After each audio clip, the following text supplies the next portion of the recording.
Chuck Wendig is a man. I am Matthew Munoz, author, artist, and commentator, and these are my offhand remarks on Chuck Wendig's firing, and maybe even the firing of Rosanne Barr, and the arguments on both sides of the matter. So, I have mixed feelings about Chuck Wendig. I didn't buy the Aftermath trilogy, honestly, because I heard what they were about. I did read the first excerpt from Aftermath. He wrote the Aftermath trilogy, which was a large part of the resetting of the Star Wars book universe called the Expanded Universe, or previously called the Expanded Universe, of which I have not read much. I've read a few, some of the Thrawn books, or I should say Timothy Zahn books, and Tales from This Cantina, That Cantina, as well as one of my favorites, even though it's much maligned, The Truce at Bakura. Anyway, there are probably 100 or more Star Wars books that came out, and how canon they were is up for debate, except for the fact that George Lucas never respected them as canon, at least not after he made Empire Strikes Back, which was totally different from the would-have-been sequel book, Splinter of the Mind's Eye, that basically was his plan B if he couldn't get Harrison Ford to come back, and if he couldn't get enough money, and he wanted to make more Star Wars. Anyway, so yeah, there's a whole long debate that can be gone on there, but that's not relevant to the point I'm making. You should be seeing on the screen here Steele Saunders, Mr. Steele Wars Podcast, comedian who loves Star Wars, Australian guy, just had a baby. Congratulations to him and his wife. I assume wife, I don't know anymore. Anyway, that's wonderful. And he is in the more, anyway, I'm going to follow Tim Pool's lead and not say SJW anymore, even though I've described myself as an SJW or recovering SJW.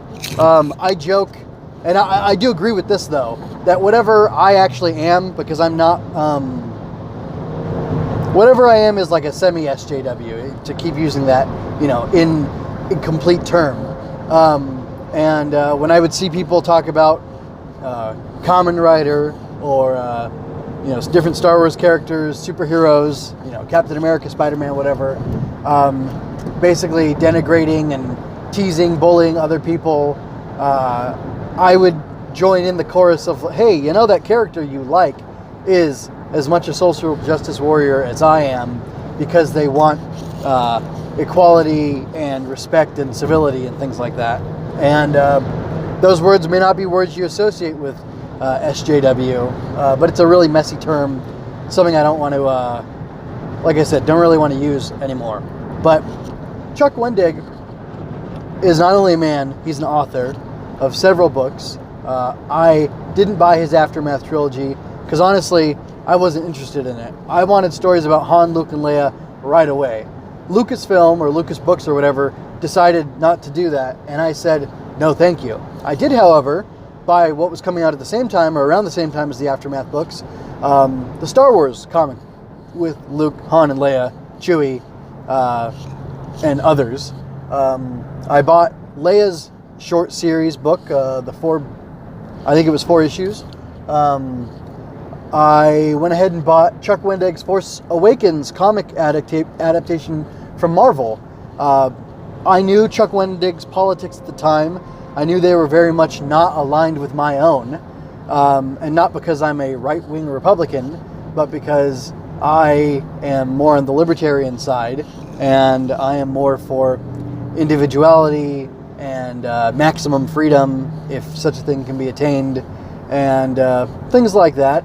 And I'm sure were I to have a conversation with him, well, I would like to think it would have been civil, but definitely online, he was not given to civility. I even bought one of his writing advice books, and he littered a lot of, or perhaps I should say laced, as I'm sure he thought of it as artful as opposed to, well, I don't want to give the negative intention or intimation.